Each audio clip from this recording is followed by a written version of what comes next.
l'idée qu'on demande toujours des sacrifices aux Français en toutes circonstances, en leur expliquant et en les culpabilisant d'ailleurs, c'est votre grande spécialité, objectivement. Si notre régime de retraite ne fonctionne pas, c'est à cause d'eux, c'est parce qu'ils travaillent pas assez longtemps, c'est parce que ils ne travaillent pas assez. Il y a toujours un phénomène de culpabilisation des Français en toutes circonstances. Et d'ailleurs, s'ils sont au chômage, Monsieur Macron, vous leur dites c'est de votre faute, c'est parce que vous acceptez pas les offres qui vous sont faites. Et c'est la raison pour laquelle d'ailleurs vous voulez supprimer, en réalité, limiter l'indemnisation du chômage en expliquant que, eh bien, on leur fera 2 offres, on sait pas où, on sait pas de quoi, ça se trouve à 200 km ou à 300 km. De parler de votre projet, et si ça n'est pas celui de l'autre. Et si au bout de 2 fois, ils disent non, eh bien, ils n'auront plus d'indemnisation chômage. Eh bien, moi, cette culpabilisation des Français, je ne la supporte plus.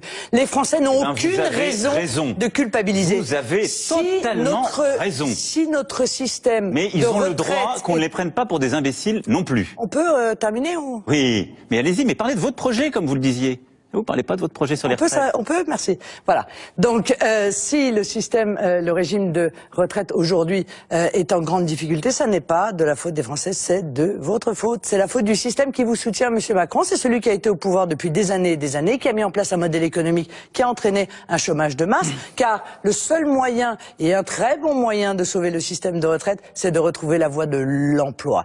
La retraite à 60 ans avec 40 annuités, c'est 17 milliards de coûts.